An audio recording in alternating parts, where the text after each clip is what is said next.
Perfecto. El líquido amniótico es el líquido que se encuentra en la cavidad amniótica, que es importante para el crecimiento y el desarrollo del feto, le brinda una estabilidad térmica, ¿sí?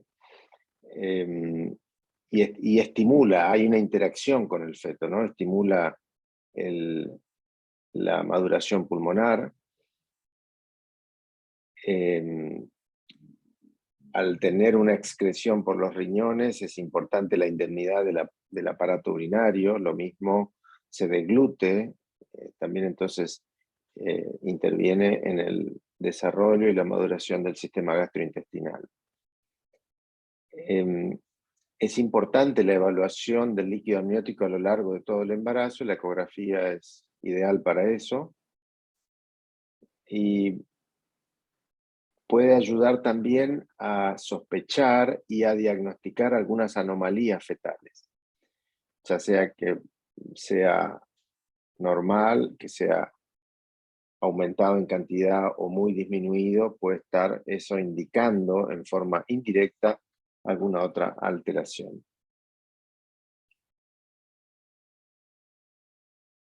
Se produce precozmente entre un espacio entre las células embrionarias y el trofoblasto, ¿sí? Ahí ya empieza, está tapizado por un epitelio, que es una línea de células que se llama epitelio amniótico, ¿no? Estas células son las que van a empezar a secretar el líquido. Ya a partir de los 7 u 8 días del desarrollo del blastocisto, está formándose el amnios. Y una vez que esto va creciendo, el amnio va tapizando todas las estructuras, entonces tenemos el amnio reflejo, que es el que tapiza el corión liso, el amnio placentario, el que se superpone a la placenta, en lo que sería al lado de la placa corial que vimos el otro día, el amnios que cubre al cordón umbilical, y cuando hay más de un saco amniótico en un solo embarazo, nos va a dar la fusión de los amnios, que son las membranas que dividen los sacos amnióticos.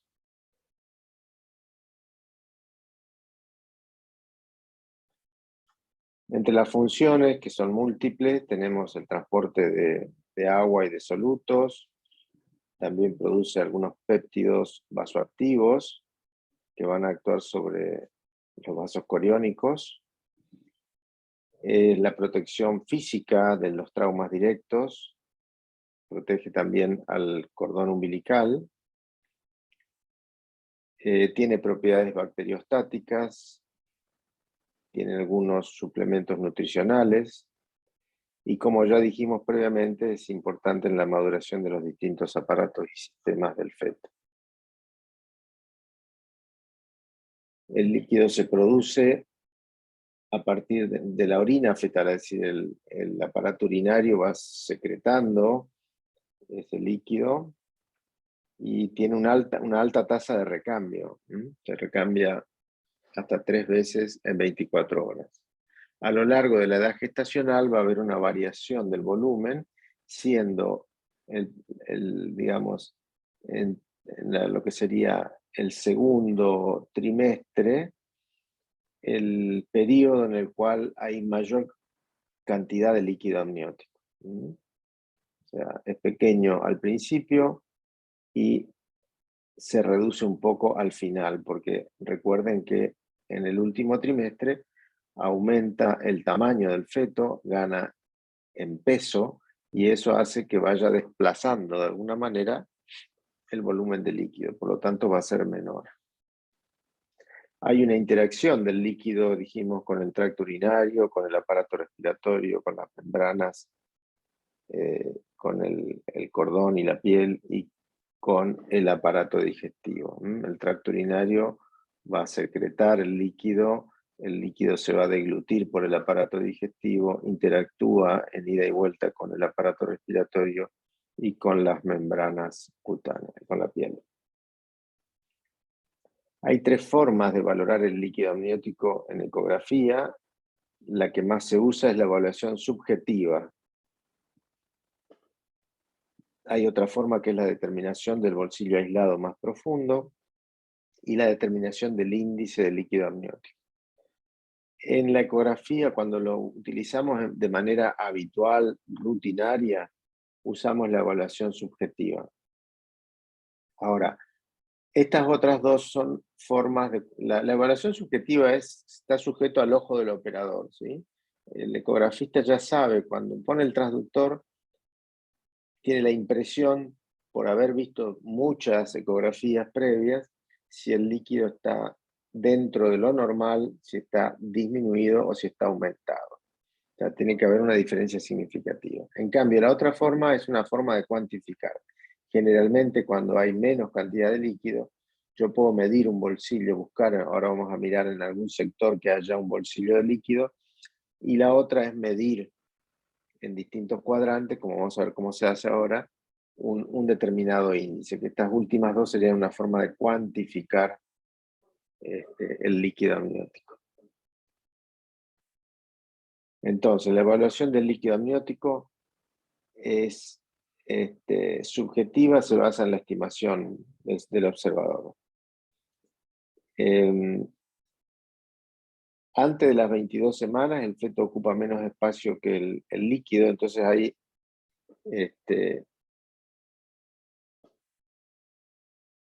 va a haber un aumento progresivo del líquido. Y al final del tercer trimestre, como dijimos, el abdomen fetal, el cuerpo del feto es grande y desplaza el líquido, entonces no va a haber mucha separación entre el feto y la pared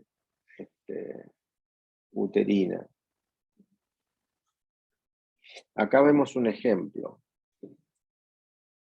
Esto es el abdomen fetal, vimos algunas imágenes donde se ve la vena umbilical, la cámara gástrica, acá se ven estas imágenes ecogénicas de la columna, es más o menos este el nivel donde se toma el perímetro abdominal. En realidad la foto lo que está marcando es que estos sectores anecoicos corresponden a líquido amniótico. Acá se ve una estructura ecogénica, podría ser parte del cordón, y acá se ve esta ecogenicidad intermedia corresponde a la placenta. En cambio, en el tercer trimestre, una imagen parecida del abdomen fetal nos muestra las mismas estructuras, vena umbilical, cámara gástrica, la columna con la sombra acústica, y no hay una separación entre el abdomen fetal y la placenta o la pared del útero. Apenas se ve un poquito ahí, otro poquito acá, y eso también podría ser normal. Va a depender de la etapa en que hagamos la evaluación.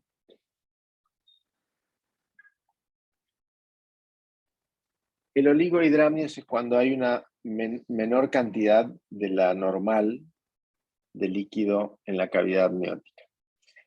Así es como se puede ver en la ecografía. Vamos a ver las estructuras fetales, medio superpuestas, o sea, en contacto con la pared. Acá se ve parte de la placenta, alguna parte fetal y inclusive la cabeza un poco deforme. Se toman las dimensiones de la cabeza, pero no hay bolsillos de líquido o de esos sectores anecoicos que son muy llamativos en cualquier ecografía. Y son, en realidad, lo que nos da la interfase para que podamos ver bien las partes fetales, con claridad. Ver los dedos, ver las extremidades, todo eso se ve porque está rodeado de líquido. Si no hay líquido, es muy difícil ver. Acá se ve una parte del fémur, del muslo, acá la pierna, o sea, la pierna está flexionada, pero no vemos bien el pie, no vemos la raíz del muslo, no vemos el abdomen fetal, es decir, probablemente esto se trate de un oligoamnio severo. En el índice del líquido amniótico se divide al abdomen materno en 4 cuadrantes, ¿sí? Entonces, se pone el transductor en cada cuadrante y se va viendo la dimensión que hay de líquido, ¿sí? El espacio que hay se mide con el cursor del ecógrafo y nos va a dar una distancia, por ejemplo, que se va a medir en centímetros. Entonces, se va midiendo en cada cuadrante y se suman esos valores, ¿no? Pues vamos a suponer que en un cuadrante hay 2 centímetros de líquido libre, en el otro hay 3, son 5, en el otro hay 2, son 7, más en el último hay 3, 10. Entonces, sumado los cuatro valores, me da 10. Entonces, eso lo voy a referenciar con una tabla que me va a decir más o menos en dónde estoy parado, digamos, respecto del líquido y de la edad gestacional. Cuando uno toma un área anecoica, debe estar seguro de que no haya líquido, cordón umbilical que se puede confundir, que no sería un bolsillo líquido, sino un bolsillo de cordón. Acá están los cuadrantes, está en la panza de la mamá, se divide en una línea imaginaria que divide en 4 cuadrantes. Entonces va un cuadrante, se mide, acá tenemos 2,7, acá 3,2, y así se suman los 4 cuadrantes y nos da un valor. Entonces, más o menos yo sé que si me da, vamos a suponer, en 25 semanas, y me da un índice de líquido amniótico, me puede dar de lo normal entre 9, sería 8,9, y 22, o sea, 221 milímetros, o sea, 22 centímetros. Dijimos que lo normal es entre 7 y 22, o sea que todo ese rango me va a dar como normalidad, ¿sí? Más o menos el percentil 50 va a estar alrededor de esta cifra. Como ustedes pueden observar,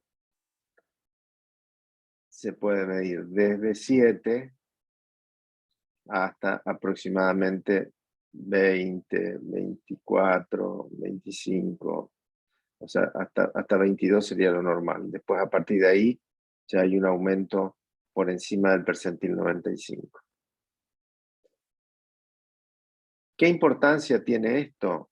Bueno, básicamente lo importante es que yo pueda hacer el seguimiento. Voy a prender mi video un ratito. Yo puedo hacer el seguimiento a lo largo del tiempo y ver si ese líquido se va reproduciendo. ¿Qué quiere decir? Por ejemplo, vamos a ver ahora, cuando hay una fisura de las membranas y que hay pérdida del líquido, va a suceder que la mujer se interna, yo le hago el control y veo que tiene muy pocos bolsillos. Entonces, se le indica reposo, la medicación eventualmente antiespasmódica, no mucho más que eso, se hidrata la mujer, no se reposo absoluto, y espero que ese líquido se vaya reproduciendo. En la medida que eso se vaya reproduciendo, voy a seguir manteniendo el bienestar fetal y voy a favorecer la maduración de ese feto, hasta lograr una maduración adecuada que me permita eventualmente interrumpir el embarazo si es que no se recupera esa fisura de membrana.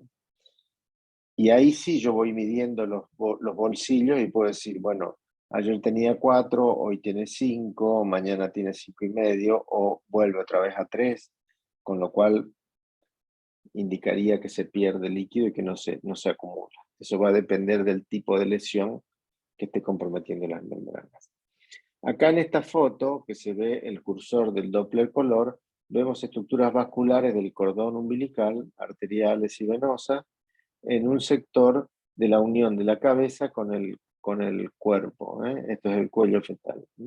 Podría ser las veces de una circular de cordón, por ejemplo. Bueno,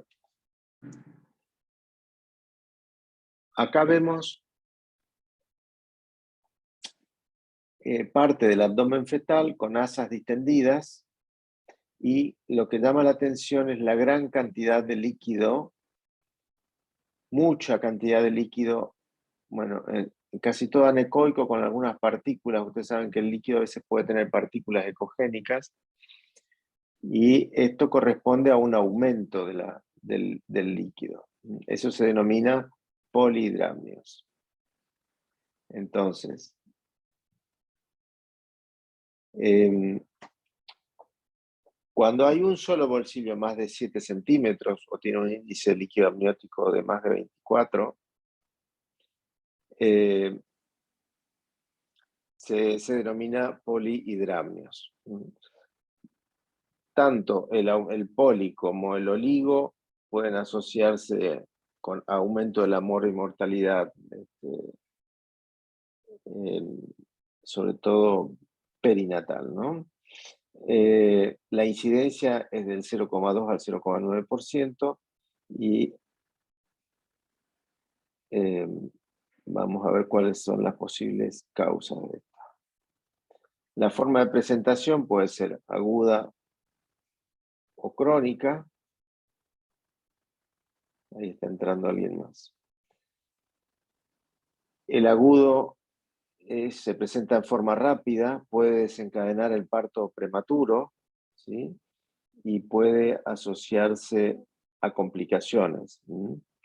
Como cuando hay un parto pretérmino, si hay una hiperdinamia o si hay una prosidencia de miembro, es decir, cuando se asocia a la ruptura de las membranas, puede realmente complicar tanto al feto como a la madre.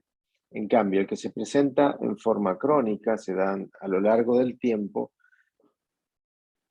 hace que se adapte un poco más el feto y la madre, y entonces puede no haber, digamos, menos riesgo, ¿no?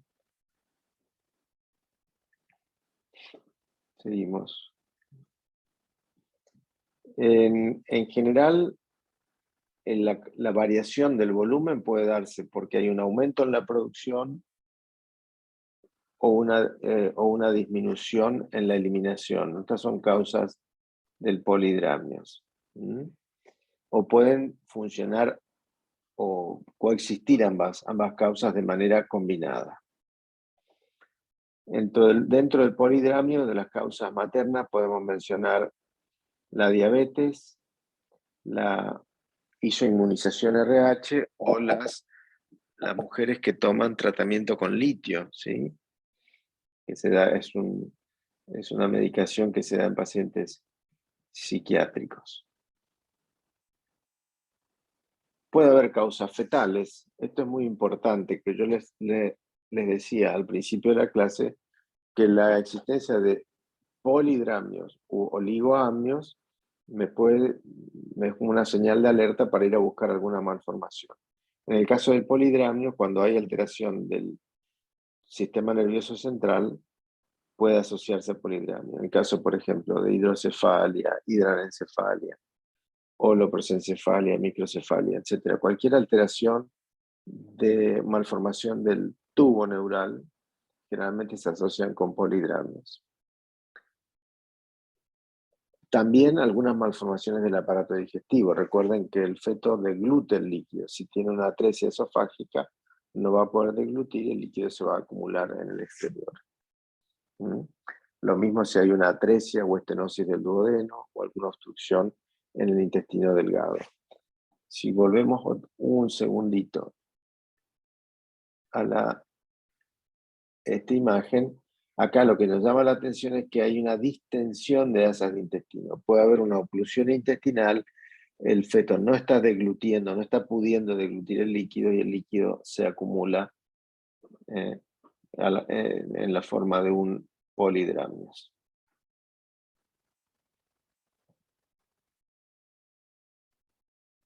Otras malformaciones que pueden dar asociarse a polihidramnio, bueno, malformaciones toracopulmonares, algunas displasias esqueléticas o algunas otras alteraciones como el onfalocele, gastrosquisis, hernia diafragmática o causas infecciosas como las TORCH.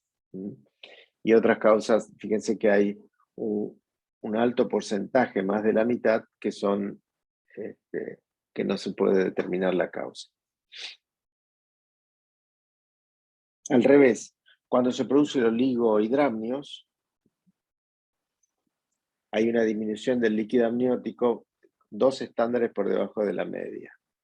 El volumen, el bolsillo, no voy a encontrar ningún bolsillo que supere los 3 centímetros, y un índice de líquido amniótico de menos de 8 centímetros. Entonces, cuando voy buscando los bolsillos de líquido, tengo que estar seguro de que esos bolsillos no contengan el cordón umbilical, ¿sí? Y la presencia de una disminución marcada del líquido puede asociarse a anomalías fetales, al retardo del crecimiento intrauterino o a enfermedad materna. La tasa de mortalidad perinatal es mayor, ¿sí? 13 veces más que, que en los casos normales. Y la tasa es 47 de mortalidad, es 47 veces más si el oligohidramnio es severo. O sea que a medida que aumenta la severidad del oligoamnios, aumenta la probabilidad de tener alguna malformación o una mortalidad perinatal alta. Acá vemos otro caso donde se ve el abdomen fetal, alguna parte fetal que no podemos identificar bien, parte a lo mejor del cordón acá, algún miembro, parte de la placenta, bastante homogénea, pero no se ve ningún bolsillo de líquido. No se ven espacios negros, que serían los sectores de líquido. Acá vemos extremidad fetal, acá podría haber algo de líquido, no estoy seguro, y acá hay un bolsillo interesante, pero cuando pongo el Doppler color veo que ese bolsillo en realidad no es tal, sino que corresponde a un apelotonamiento del cordón.